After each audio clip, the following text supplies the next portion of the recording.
Kemudian saya baru baca berita tadi Pak, jangan sedih BKN dan Kemenpan RB jamin peserta gagal seleksi kompetensi P3K dapat NIP. Mohon dikonfirmasi apakah hal ini benar atau tidak dan apakah NIP tersebut juga jadi jaminan bahwa mereka tetap dipekerjakan dan, gaji setara P3K, Pak.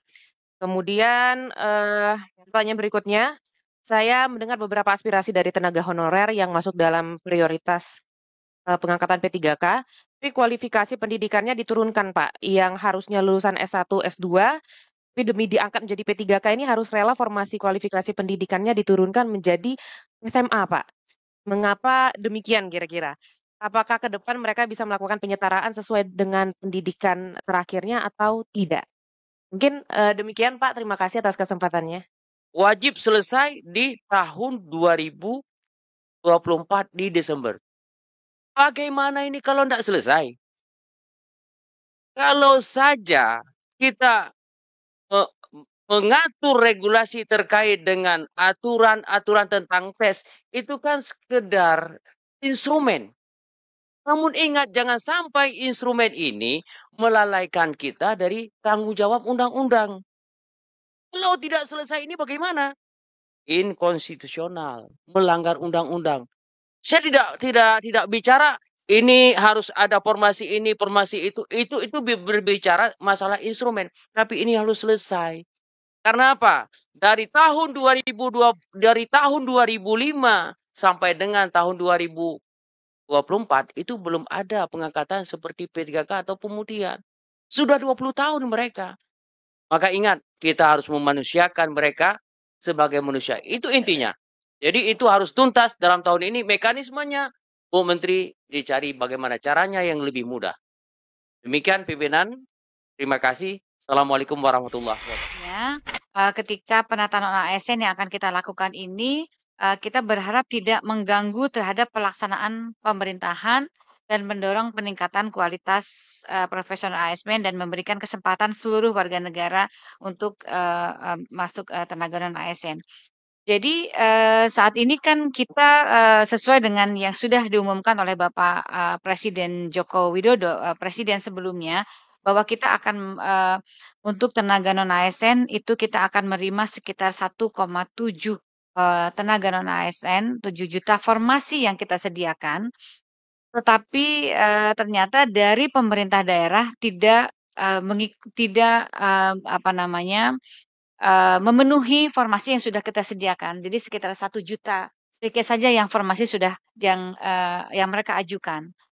Tentunya, tadi ada beberapa pertanyaan kenapa, banyak yang tidak bisa masuk dan lain sebagainya, itu tentunya kembali lagi kepada, formasi yang sudah disediakan oleh, atau yang disediakan oleh pemerintah daerah. Jadi kadang-kadang, para pegawai atau para honorer ini ketika mereka mengajukan seolah-olah tidak diberikan formasi oleh Kemenpan RB, tetapi sebetulnya formasi ini sepenuhnya diusulkan oleh instansi masing-masing. Jadi kami sendiri tidak bisa istilahnya mengarang formasi apa yang dibutuhkan, termasuk juga, apa namanya, kompetisi, kompetensi yang, misalnya, pendidikan dan sebagainya itu ditentukan, sesuai dengan yang diusulkan oleh, pemerintah, daerah. Dan untuk yang 1,7 ini tentunya itu sudah diberikan afirmasi yang sangat tinggi ya, Bapak dan Ibu sekalian. Jadi dari 1,7 ini tentunya, eee, yang kita terima, khusus difokuskan kepada P3K yang memang sudah terdaftar di, BKN. Jadi yang di luar di BKN tadi disampaikan oleh Bapak dan Ibu ada beberapa yang di luar itu, karena kami sudah memberikan waktu yang cukup kepada pemerintah daerah untuk memberikan, data yang akan dimasukkan kepada BKN dan ini seluruhnya data nama itu sudah ada di tempat, kami. Jadi meskipun usianya itu juga masih di atas, 50 itu sepanjang dia belum masa usia pensiun, jadi insya Allah Bapak dan Ibu itu bisa, bisa masuk ke dalam, formasi itu sepanjang memang yang bersangkutan itu formasinya diusulkan oleh instansi pemerintah. Jadi memang, itu yang sudah kita lakukan dan selanjutnya tadi ada pertanyaan, bagaimana dengan yang sisanya yang, tidak dipenuhi? Tentunya kami sedang menunggu, RPP, yang diusulkan oleh Bapak Presiden sudah diusulkan kepada Bapak Presiden, yang nantinya itu di sana akan ada format dengan paruh waktu sepanjang nanti para, tenaga honorer ini akan, mendaftarkan kepada, formasi yang sudah, disediakan dan itu akan menjadi, formasi, P3K paruh waktu ya, Pak Abai ya, akan jadikan, formasi paruh waktu. Nah, ini Bapak dan Ibu sekalian, jadi sebetulnya, pemerintah atau kami sudah memasukkan seluruhnya, jadi termasuk di sana ada beberapa yang diprioritaskan. Yang pertama sebagaimana saya sampaikan, mekanisme PP3-nya yaitu ada termasuk di dalamnya adalah tenaga STHK 2. Jadi, pertama ada yang pelamar yang prioritas itu P1 guru, Pak Mudi tadi menyampaikan itu sudah menjadi prioritas. D4 Bidan Pendidik Klinis tahun 2023, Ekstak THK 2 tentunya yang sudah terdaftar di data BKN.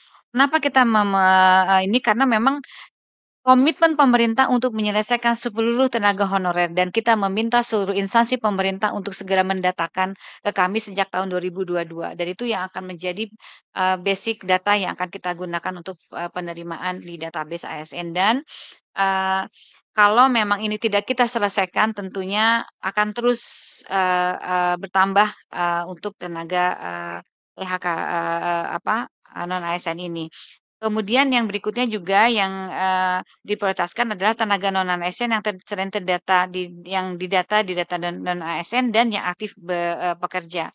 Dan kepada pelamar yang telah mengikuti seluruh tahapan ini tentunya akan, kita masukkan ke dalam, PPK, paruh waktu. Kemudian, nanti yang untuk, apa namanya, masalah mekanismenya dan lain sebagainya nanti Pak Deputi SDM akan menambahkan secara lebih rinci. Namun kami juga ingin menyampaikan terutama untuk masalah perlindungan kepada ASN tentunya Bapak eee kami, sebagai pembina ASN, tentunya kami juga akan, terus-menerus akan memperhatikan apa yang menjadi arahan atau menjadi saran dari Bapak dan Ibu terkait dengan perlindungan, untuk para ASN. Selanjutnya, yang berikutnya terkait dengan masalah, guru-guru swasta yang tadi disampaikan. Nah, kami melihat bahwa sebetulnya, Kemenpan RB tentunya formasi ini memang ditujukan kepada sekolah-sekolah negeri karena kita, apa namanya, sebaran guru-guru, itu ternyata banyak ada beberapa daerah yang, guru-gurunya masih, banyak, kosong. Jadi memang diprioritaskan kepada guru-guru. Nah, kemarin Menteri Dikdasmen memberikan kesempatan bahwa guru-guru itu akan bisa mengajar di sekolah-sekolah swasta. Jadi itu, tentu saja kita berharap itu adalah optimalisasi dari P3K yang atau guru-guru yang sudah diterima di dalam, apa namanya, formasi itu dan disesuaikan dengan Dapodik. Nah, kami tentunya dari Kemenpan RB hanya, bisa memberikan kepada sekolah-sekolah yang, dibiayai oleh sekolah-sekolah negeri begitu ya. Jadi memang, tapi guru-guru itu nanti Menteri Dikdasmen juga akan, berdiskusi dengan atau artinya akan melakukan kebijakan, hal tersebut. Selanjutnya untuk mengenai masalah anggaran Bapak dan Ibu sekalian, masalah insentif dan lain sebagainya, kita tentunya juga sedang mempersiapkan RPP tentang, apa namanya, penghargaan, eee penghargaan dan pengakuan. Jadi setelah RPP ini nanti kita sedang menyiapkan RPP-nya Bapak dan Ibu sekalian. Jadi mudah-mudahan nanti kita akan ada perbaikan dengan konsep baru terhadap, penghargaan terhadap, para ASN. Kemudian, selanjutnya juga kaitannya dengan, penempatan, tentunya, beberapa penempatan, guru, tadi ada beberapa persoalan kaitannya dengan masalah penempatan, para guru dan ini, kami akan, data yang masalah penempatan ini tentunya akan disesuaikan dengan formasi dan kebutuhan daripada sekolahnya. Jadi, yang menentukan penempatan itu bukan BKN atau Menpan, tetapi instansinya yang bersangkutan. Jadi, BKD-nya yang bersangkutan. Jadi, kami juga tidak bisa melakukan intervensi memindahkan mutasi para guru ini misalnya tidak sesuai rumahnya jauh atau sebagainya karena, ketika itu memang yang diusulkan langsung oleh jadi, kami juga untuk P3K ini sepenuhnya menerima usulan, formasi yang disampaikan oleh P3K, tidak dikurangi begitu. Jadi kalau tadi ada yang mengatakan dikurangi kuotanya khusus untuk, penyelesaian non-ASN ini seluruhnya kita berikan.